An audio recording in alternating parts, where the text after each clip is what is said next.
A starving homeless black girl finds an iPad and resolves to return it.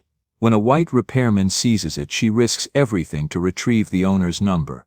Her call reaches a white tech CEO, whose autistic daughter relies on the iPad to communicate. Grateful, he transforms the girl's life, sparking a ripple of endless kindness from one brave act.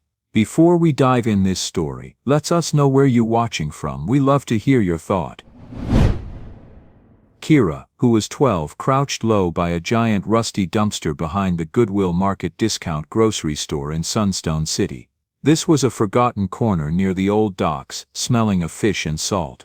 Her palms were sweaty, her fingers trembling as she rummaged through plastic wrappers and damp papers, searching for anything, even just a scrap of food. The pungent stench hit her nose, but Kira was used to it. This was the smell of long, empty nights, and the gnawing hunger that chewed at her insides like a wild animal. For years the street had been her unforgiving classroom, teaching her to be resourceful, silent, and invisible. After her mother passed away from an illness, Kira became homeless, living in the old dock district of Sunstone City, a sprawling port city where glittering skyscrapers shimmered in the distance, but the alleyways were filled only with cold wind and the stench of decaying fish. The public welfare system, underfunded and overwhelmed, offered little help for children like her. 3 weeks ago, this very dumpster yielded half a box of expired but still dry cookies. Today, she wasn't so lucky. All she found were torn diapers and flattened soda cans. Kira sighed, turning to leave, her bare feet scraping on the hot gravel under the summer sun. Every step was a fresh cut on her calloused soles. Pain was a constant companion, a dull ache that served as a reminder of her precarious existence. As she tried to slip away, something shiny caught her eye. A rectangular object lay partly hidden beneath a damp piece of cardboard. It glinted. Curious, she reached down and pulled it out. It was smooth, cold to the touch, with a black screen and a silver back. It was an iPad. Kira had never held an iPad before. It felt impossibly foreign and valuable in her small, grubby hands. A thought flashed through Kira's mind, quick as lightning. The iPad was still intact. She remembered her mother's words. "If you find something lost, you must return it, Kira. It's the right thing to do." Lying to her mother had always felt like a betrayal. Even now, years after her passing, her mother's voice was the strongest moral compass Kira had. This principle, ingrained since childhood, had become Kira's guide. She decided not to sell it. She wanted to see if it worked, if there was any information to return it to its true owner. She hugged the iPad tightly to her chest, as if it were a promise to her mom. It was a silent vow, a beacon of the person she still clung to being, despite the harshness of her life. Kira possessed an innate intelligence and a strange eagerness to learn. Before her mother passed away, Kira was always the best student in her class, especially good at math, and an incredibly fast reader. She often spent hours staring at store signs, discarded old newspapers or tattered books she found in dumpsters. Every new word learned was a small victory. Her mind, though starved, thirsted for knowledge, a quiet rebellion against the illiteracy that often accompanied her life on the streets. The next day, Kira, with determination in her heart, went to Mr. Miller's shop, a phone repairman in a small wooden booth, sandwiched between 2 yellow school buses.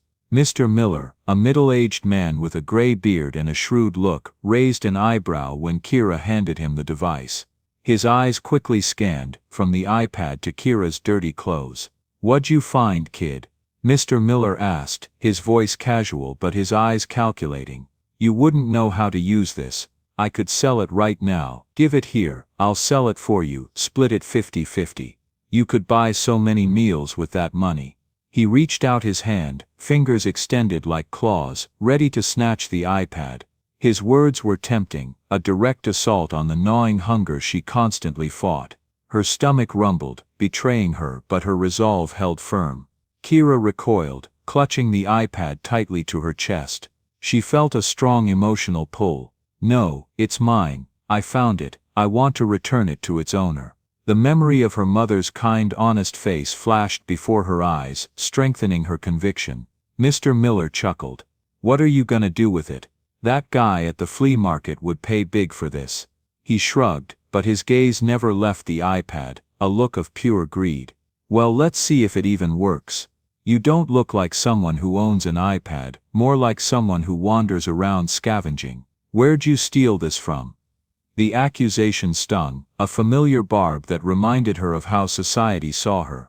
But she wouldn't let it deter her. I didn't steal it, Kira replied, her voice slightly shaky, but with a new firmness. She looked him straight in the eye. I found it in a dumpster. I just want to see if it works, to return it to them. Mr. Miller took the iPad, plugged it in reluctantly, then slammed it down on the table. The Apple logo lit up like magic. Kira's heart pounded in her chest. After a few minutes, the screen loaded to the lock screen. A background photo of a small white girl with curly blonde hair and a crown grinning on a playground. Below it read, "If found, please contact my father, +1 5559876543. Reward for return." Mr. Miller saw the phone number. A glimmer of greed sparked in his eyes. "A local number," he muttered. "Huh, this could be worth something." He unplugged the iPad and stuffed it into a drawer, locking it. "I'll have to keep this to verify its origin. You just go on home, I'll let you know when I have information." He waved Kira away like a fly. His dismissal felt like a physical blow, a confirmation that her trust was misplaced. Kira was stunned. She felt a distinct injustice, a knife piercing her heart. "But the number, I just need the number." Her voice was filled with resentment. "Mr. Miller sneered. Could be a scam number. Go on. Or I'll call the police." He turned his back, busy with another phone. His threat was a chilling reminder of her vulnerability, of the power he held over her. Kira stood frozen. The iPad was locked away. The door of hope that seemed to open had slammed shut in front of her. But she couldn't give up. Despair turned into determination. That phone number was her only chance to do the right thing. She clenched her fists, her nails digging deep into her palms. The choice was clear: succumb to despair or fight for what was right, for the promise she made to her mother's memory. That night, Kira returned to Mr. Miller's shop. She hid in the shadows, waiting.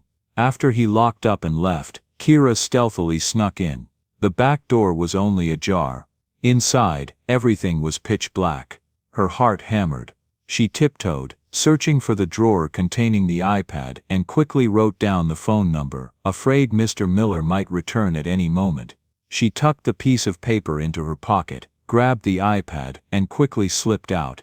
Her breath was ragged, her chest heaving, feeling intense tension. Every shadow seemed to lengthen. Every creak of the floorboards amplified her fear of being caught, but the image of the little girl on the iPad spurred her on. Kira ran straight to a deserted alley. All day long, she'd tirelessly collected recyclables to gather enough money for a phone call. She found Mrs. Santos, an older woman who often shared her meager earnings from selling trinkets at the market, and asked if she could borrow a coin for the public phone.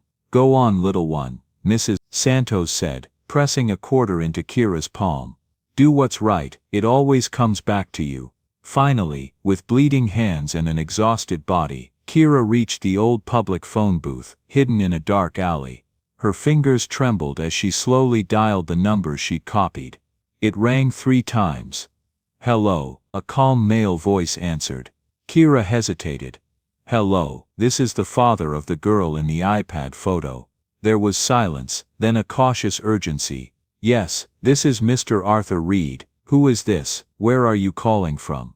Arthur Reed, a man whose life revolved around precision and control as a successful tech CEO, was instantly on alert. His daughter Lily's iPad was more than just a device, it was her lifeline. Kira took a deep breath. "My name is Kira. I found your daughter's iPad in a dumpster in Sunstone City." A gasp of relief burst from the other end of the line. "Oh my God, you found it. We've been looking for weeks. That iPad means everything to my daughter. She's only 7. Lily has innate autism and lost her mother at birth. This iPad is her only tool for communication." Arthur's voice, usually steady, cracked with raw emotion. He had been through countless sleepless nights, searching desperately, feeling the weight of his daughter's silence without her primary means of expression. "Yes, sir," Kira replied. "I found it, behind Goodwill Market. It has a black screen, a silver back, and the photo is of a little girl with curly blonde hair wearing a crown, laughing on a playground. Her name is Lily. Your phone number was on it. Arthur took a deep breath, a sigh of profound relief. That's it, that's exactly it. You didn't sell it. No sir, Kira said, her voice firm. My mother taught me to return lost property. I couldn't keep it. Her words were simple yet carried the full weight of her integrity, a principle she held on to fiercely even when it put her at risk. Arthur sounded choked up. You're a good girl. Thank you so much. Can you tell me where you are? I'll come immediately. I'll contact the police so they can verify the information and help me get there safely. Kira immediately gave him the address of the public phone booth. Kira hung up, her heart filled with hope. For the first time in a long time, a different kind of warmth spread through her, not from the sun, but from the simple act of doing right. As soon as Kira hung up, she heard hurried footsteps from the end of the alley. An old pickup truck screeched to a halt. Mr. Miller jumped out of the truck, his face a mix of malice and triumph. He'd just discovered his shop had been broken into via newly installed security cameras. His eyes locked onto Kira, and he looked down at her hand, where she still clutched the piece of paper with the phone number. You're here, you brat. Thought no one knew, huh? You stole from my store and then dared to use someone's phone to report it. He growled, pointing at Kira. There, that's her, officers. This girl just broke into my store. A patrol car had been called earlier due to the store's alarm. Flashing blue and red lights shone directly on Kira. 2 officers rushed forward, roughly handcuffing her. Extreme fear engulfed Kira. She was pushed into the back seat of the police car, sirens wailing through the night. Kira was taken to the local police station, locked in a cold, musty cell. The rough touch of the handcuffs, the cold steel, was a stark reminder of her powerlessness, a painful echo of all the times she felt unjustly accused or ignored. Inside the interrogation room, a stern-faced detective with tired eyes leaned across the table. All right, kid, let's hear it. Mr. Miller says you broke into his shop and stole this iPad. You part of some crew working the docks? Kira shook her head, her voice barely a whisper. No sir, I found it. I just wanted to return it. I swear. She explained everything, her story detailed and consistent, despite her trembling voice. The detective's initial suspicion began to waver. In the cell, time passed slowly. Night turned into dawn, then dawn slowly turned into noon. The cold seeped into her bones, hunger gnawed again, but the fear was even greater. She huddled, hugging herself tightly, every sound outside startling her. She wondered if Arthur would believe her, if he would come. Each passing minute was a heavy weight, fueling her anxieties. The trust she had placed in a stranger felt incredibly fragile now. Finally the click of the lock sounded. The door opened. Arthur Reed, with a face showing worry, anger, and the deep fatigue of a sleepless night, stepped in with a local lawyer. He looked at Kira with a look of deep understanding and relief. Arthur, usually meticulous and in control, had spent the night in a frantic, determined search, fueled by the desperate hope of reuniting Lily with her iPad, and the surprising integrity of the young girl who called him. He recognized a familiar strength in Kira, a quiet tenacity that reminded him of his late wife, who had faced her own battles with unwavering resolve. Kira, are you okay? Arthur quickly asked. I contacted the police right after your call to verify. They said you were arrested for breaking and entering and theft. I had to spend all night to find out, contact a lawyer, and gather evidence to bail you out. He quickly explained the situation to the duty officer, presented evidence of Kira's call to him, and emphasized that she only wanted to return lost property. He also provided documents proving he was the owner of the iPad. After some back and forth, the police finally released Kira. Kira was led out of the police station, the morning sunlight seeming brighter than ever. She was still trembling, but felt immense relief. For the first time in her life, she felt a strong hand protecting her. A sense of satisfaction spread through her body. As soon as they left the police station, Arthur didn't take Kira straight home. He led her to a quiet little coffee shop nearby. After Kira had a hot breakfast, Arthur looked at her with sincere eyes. Kira, he said, his voice firm but warm, that iPad is Lily's life. You gave my daughter the most precious thing back. I want you to have a better life, a future you deserve," Mr. Arthur continued. "I want to offer you a full scholarship through our family's charitable foundation. You'll go to school, have a safe place to stay, and we'll support you in every way. You don't have to live on the streets anymore. This isn't a reward, but an opportunity, a new beginning, if you accept." Arthur, a man of profound principles, saw in Kira not just a girl who returned an iPad, but a reflection of the profound goodness he believed still existed in the world. Kira looked into Arthur's sincere eyes. Tears began to fall. She felt a sense of awkwardness and embarrassment at receiving such a grand offer, but mixed with it was a feeling of unprecedented relief and hope. "I don't know what to say," Kira stammered. "I just wanted to return the iPad to Lily. I didn't do this for a reward."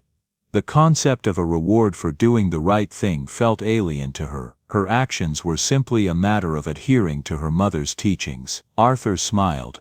"I know, and that's what makes you special. You showed me that kindness still exists in this world. You deserve this chance, Kira." Kira clenched her palms like a promise to herself. A thought suddenly sparked, as clear as a night star. She could turn this kindness into something bigger, spread it to those who needed it. She wouldn't keep it to herself. This was her difficult choice: to accept profound help, a life she never imagined, and in turn, use it to uplift others. It was a terrifying, yet exhilarating leap of faith. "They want me to visit, they want me to go to school," Kira whispered to herself, tears welling up, hot on her cheeks. For the first time in a long time, Kira cried, not from hunger or pain, but from something warmer and brighter than any sunlight. It was hope, the start of a new life, a future she had never dared to dream of. It took a few weeks to arrange everything. Arthur's foundation helped Kira obtain the necessary documents for her scholarship.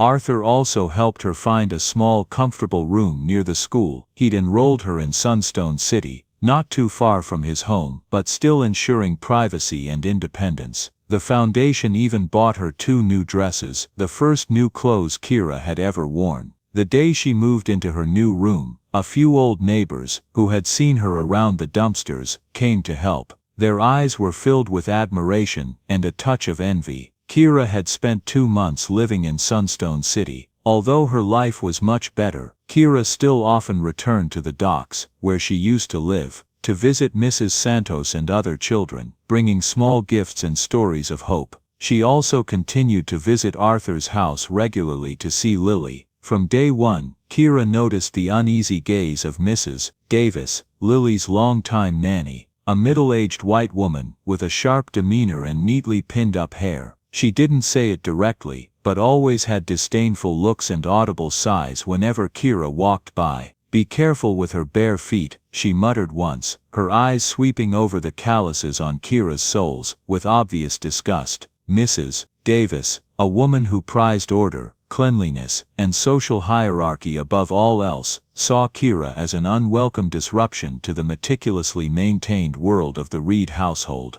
Kira felt Mrs. Davis's gaze, and words like needles pricking her heart. Sadness and hurt crept in. Lily would sit next to Kira every morning and watch cartoons. Sometimes the little girl would giggle. Sometimes she would lean her head on Kira's shoulder, a trusting gesture that warmed Kira's heart. One afternoon, Lily was drawing with crayons, making colorful but abstract shapes. Kira gently took her hand and guided it to draw a simple flower. Lily looked up at Kira, her eyes widening in understanding. Then she smiled, a genuine radiant smile that melted Kira's heart. It was a small breakthrough, a moment of connection that transcended words. Kira continued to learn quickly, especially in math and reading. Her teacher said she had a gift, a rare spark, and Kira felt a little proud inside. However, Kira's life in the house and at school wasn't always easy. In her new middle school, Kira found herself an outsider. Some students whispered and pointed, calling her the charity case. One day during a math class, the teacher posed a particularly complex word problem that stumped the entire class. Kira, remembering her mother's lessons, quietly raised her hand and solved it with surprising speed and accuracy, explaining her steps clearly. A few classmates who had been sneering at her before, including a girl named Emily, looked at her with newfound respect. From then on, Emily occasionally sought Kira's help with homework, and the whispers lessened. Mrs. Davis also often watched Kira uncomfortably, sometimes deliberately giving her unnecessary chores, or hinting with remarks like, "She probably isn't used to using a knife and fork correctly, is she?" Kira felt that subtle discrimination, but she chose to remain silent and do everything well, hoping her hard work would prove everything. One evening, as Kira was sitting alone in the living room, Arthur sat down next to her. He had noticed Kira's quietness lately. "Kira,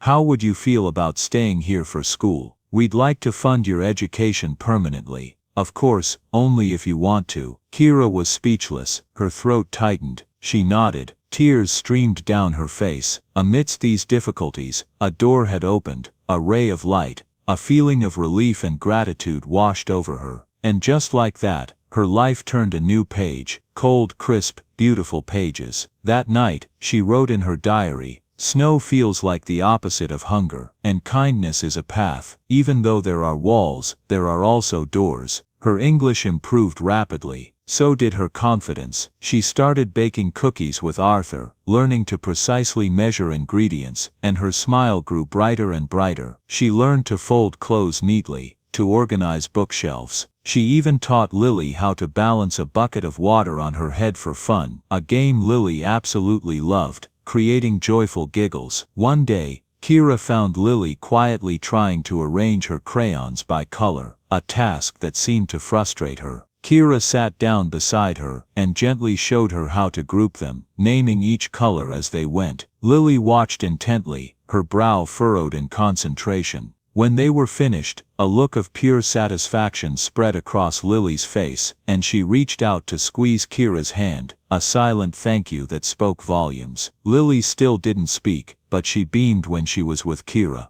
They often sat together, Kira reading to Lily, or Lily leaning her head on Kira's shoulder while watching cartoons. They shared a connection that needed no words, an understanding deeper than any language. Kira patiently guided Lily in using therapeutic apps on the iPad, helping her express herself through pictures and symbols. Kira's bond with Lily gradually helped her emerge from her shell. Lily's laughter became more frequent, and her eyes sparkled with an unprecedented vibrancy, a small miracle unfolding every day, making Kira feel incredibly moved and proud. One afternoon, when Arthur was away, Mrs. Davis approached Kira. "I need you to watch Lily all day today," she said, her tone challenging. "Mr. Reed has an important meeting, and I have urgent errands. I expect you to manage without trouble." She seemed to anticipate Kira's failure, a final test. Lily, sensing the tension, started to get agitated.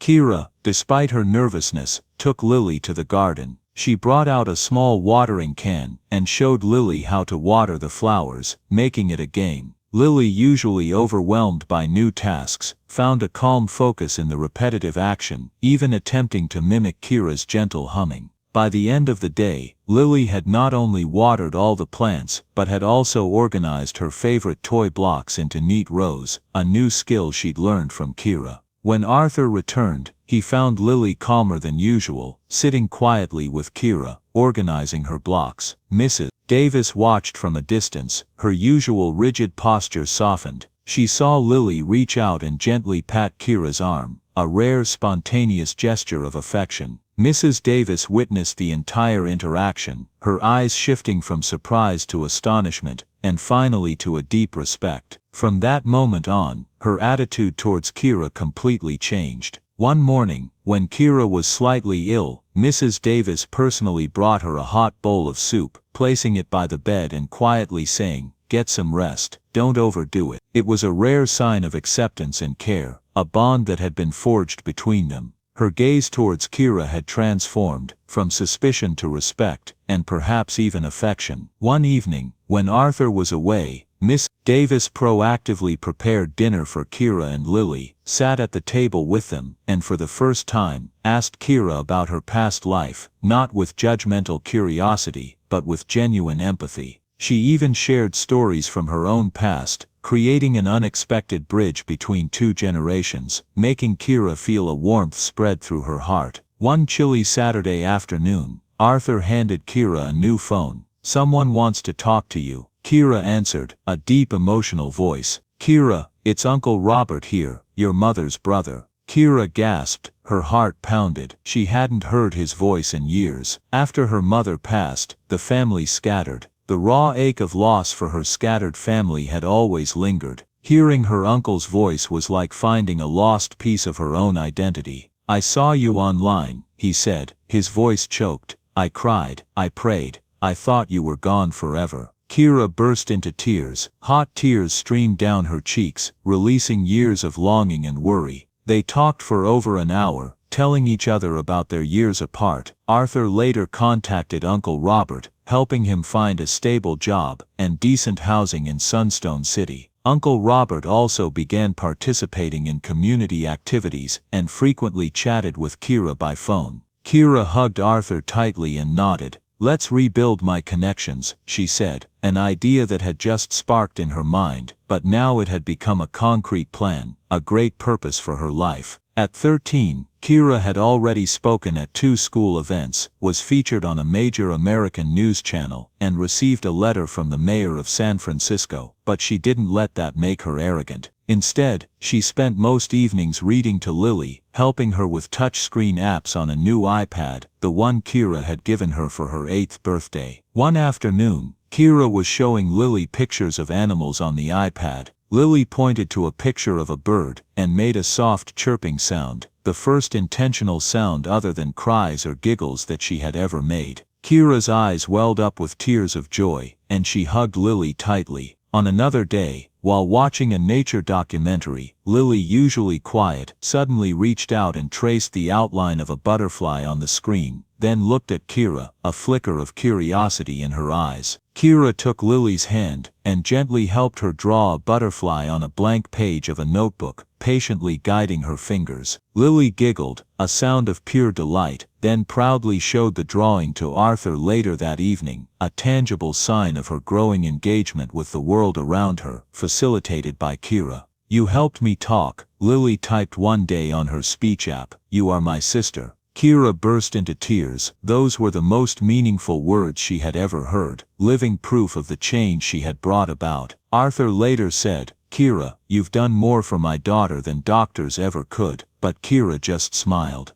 I just gave her what the world forgot to give me: attention, patience, love. By the time Kira was 14, she barely recognized herself. Her skin was healthy, no longer bruised or dry from starvation. Her hair was neatly braided, no longer matted with street dust. She wore a jacket with a gold-embroidered school emblem, not rags picked from trash. Her lunchbox was full of strawberries and small sandwiches, not expired cookies found in a dumpster. But occasionally, she would look in the mirror and whisper to herself, "Don't forget where you came from." She never forgot. Every Sunday, she would send voice recordings to Mrs. Santos telling her about her classes and life in America, about the hardships she had overcome, and the dreams that were growing bigger. She even sent gifts: solar-powered lamps for homes without electricity, school books for children, small radios so people could listen to the news. The woman who had once given her a place to sleep was now honored as Community Mother of the Year in Sunstone City, thanks to Kira's nomination, a story of kindness spreading. Kira wasn't just building a life for herself, she was building a legacy, a wellspring of hope connecting the past and the future. That summer, Project Haven hosted a televised gala at Carnegie Hall, one of the world's most prestigious venues. Kira was asked to be the main speaker. She wore a navy blue gown Arthur had picked, with flats to feel more grounded. Her fingers trembled behind the crimson velvet curtain. Arthur squeezed her shoulder. "Just tell them the truth, Kira, always the truth." The sheer grandeur of Carnegie Hall was a stark contrast to the dumpsters and alleys of her past, yet she carried both worlds within her. As Kira stepped into the spotlight, the room fell silent. Hundreds of eyes turned to her, the most powerful men and women holding their breath, listening. "I come from a place where dreams die, where dumpsters are buffets, where girls disappear silently, left unspoken, unnoticed. But today, I stand here because someone didn't turn their back on me. Because someone saw a dirty child picking food from a dumpster, and saw something else. They saw potential, they saw hope, they saw me." Kira paused, took a deep breath, her voice echoing through the hall. I'm not saying every child out there will find an iPad. I'm not saying every child will find a family like mine. But I am saying that, with a little kindness, a little care, we can make a difference. We can create new paths, brick by brick, from despair to hope, from darkness to light. Open your hearts, listen. Every child has a story, and every story deserves to be told. Every child deserves a chance. Her voice, once silent and unheard, now resonated with power, not from anger, but from a profound understanding of human vulnerability and the boundless potential of compassion. Applause erupted, stronger and louder than anything Kira had ever heard. This time, there weren't just tears of emotion, but faces filled with determination. After her speech, a prominent tech entrepreneur approached her, tears in his eyes. Your story, it's incredibly moving. Project Haven sounds exactly like what our city needs. I'm committing to a 5-year funding plan to expand Project Haven to 3 more major cities across the country, starting next month. Kira nodded, a quiet sense of triumph in her heart. Project Haven had already provided over 500 iPads to underprivileged children in Sunstone City, and one of them, a little girl named Clara, living in the same dock district Kira once called home, had just learned to read her first full sentence using the app Kira recommended. Kira had transformed her own life, and now, she had transformed the lives of other children, lighting a spark of hope from the very place where darkness once prevailed. Join us to share meaningful stories by hitting the like and subscribe buttons. Don't forget to turn on the notification bell to start your day with profound lessons and heartfelt empathy.